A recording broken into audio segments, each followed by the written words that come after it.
je vous propose de vous diriger dans l'allée centrale de l'église, la nef. Cette église est bâtie sur 3 niveaux d'élévation, les grandes arcades, le triforium ajouré et les fenêtres hautes. Elle est en forme de croix latine, même si toutefois son double bas-côté camoufle un peu sa forme. Ce qui nous surprend dans cette nef, c'est sa couleur. Les couleurs ont été reproduites en 2012 suite à une campagne de restauration et correspondent aux couleurs qui étaient présentes dans l'église au Moyen-Âge.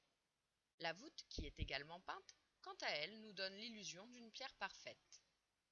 À force de regarder vers le haut, c'est vrai que cette voûte nous hypnotise car elle est très haute. Et oui, le gothique, c'est la course à la hauteur.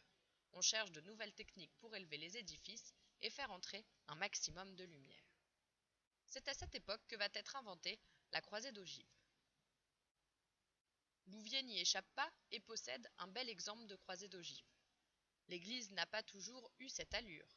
Il faut imaginer qu'avant cette voûte ogivale, il y avait une première voûte qui était beaucoup plus basse. Cette première voûte a été rehaussée au XIVe siècle. Bien sûr, des remaniements aussi conséquents engendrent certains problèmes. Les piliers n'étaient pas conçus pour recevoir le poids de cette voûte en pierre et cela va provoquer une déformation de la maçonnerie. Si vous regardez bien en direction du chœur, vous constaterez un écartement au niveau des piliers. Il y a un écart de 35 cm. Aujourd'hui, les mouvements sont canalisés, notamment grâce à des tirants qui ont été installés en 2012. Avançons un peu plus près du chœur.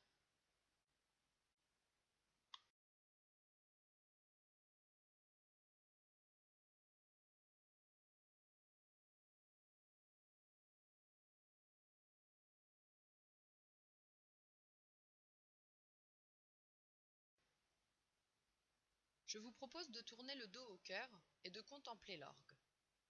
En 1791, suite à la Révolution, l'église Notre-Dame se voit attribuer l'orgue de l'abbaye de Bomport. Cet orgue est composé de 3200 tuyaux et comprend 49 jeux. Il est classé au monument historique depuis 1977. Maurice Duruflé, né à Louviers et organiste de renom international, était le titulaire de cet orgue. Il composa sur celui-ci une grande partie de ses œuvres. Dirigeons-nous à présent vers le pilier qui se trouve à droite du chœur.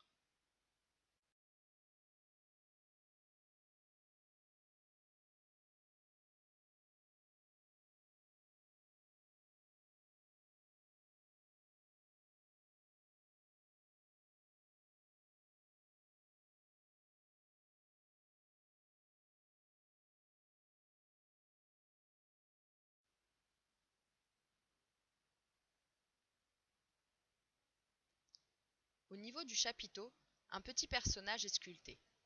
Ce petit bonhomme est surnommé le maqueux de soupe. En français, le mangeur de soupe.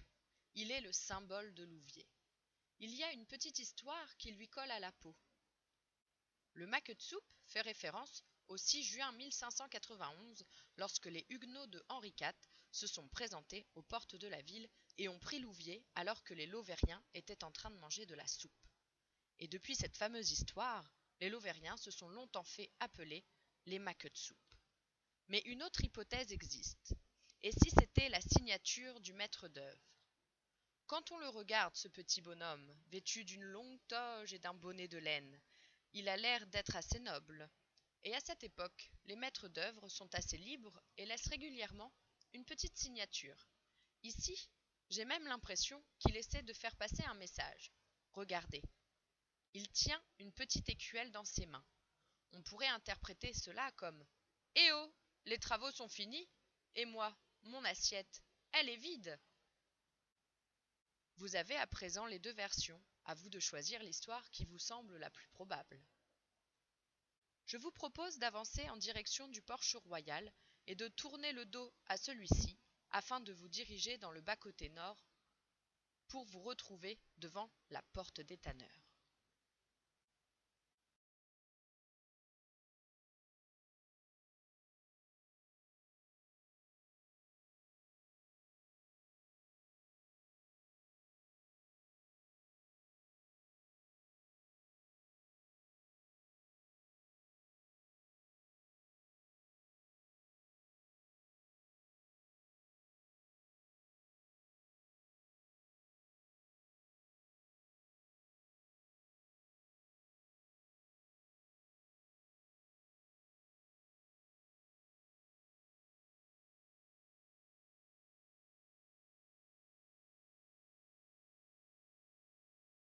Le quartier des tanneurs se trouve juste derrière cette porte. Le travail du cuir odorait énormément et les ouvriers du coup sentaient fort. C'est donc par cette porte que passaient les tanneurs. À gauche de la porte, vous pouvez admirer le vitrail de la crucifixion. C'est le vitrail le plus ancien de l'église. Il date du XVe siècle. Vous aurez certainement remarqué la beauté des différents vitraux qui ornent cette église. Les plus anciens sont du XVe siècle, la plupart sont du XVIe siècle, et les autres ont été restaurés ultérieurement. Rejoignons le premier bas-côté et dirigeons-nous vers la Saint-Sépulcre.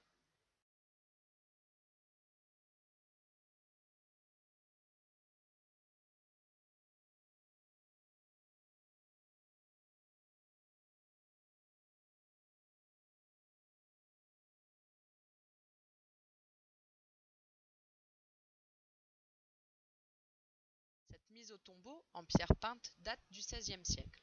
Toutefois, sa provenance est incertaine. Elle a été installée probablement après la Révolution. Cette représentation est relativement répandue au XVe et XVIe siècle. On distingue la Vierge, Saint Jean, Marie-Madeleine, Joseph d'Arimathie avec son turban et Nicodème à gauche. Je vous propose à présent de partir vers la gauche, dans le deuxième bas-côté sud.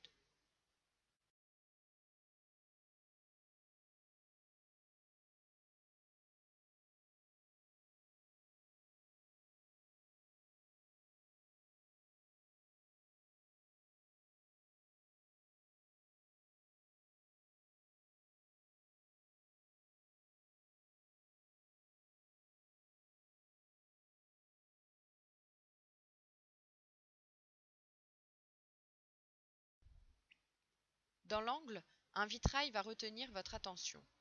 La partie basse du vitrail date de 1490-1500. Il a été offert par les corporations de drapiers de Louviers. Il représente une scène de procession à Louviers pendant la fête-Dieu. On y retrouve les enseignes des différentes corporations, laineurs, tondeurs, épinceteurs, teinturiers et foulonniers. Sur la droite du vitrail, une ombre doit vous apparaître. Celle-ci est celle de Saint Christophe. Cette fresque daterait du XVe siècle. Elle est d'autant plus rare car les représentations de Saint Christophe dans les églises ont été systématiquement détruites à la fin du Moyen Âge. Malheureusement, elle tend à disparaître. En effet, le bas-côté sud est encore sujet aux infiltrations d'eau, ce qui provoque moisissures et champignons. À présent, continuons la visite à l'extérieur et remontons en direction de la rue Tatin.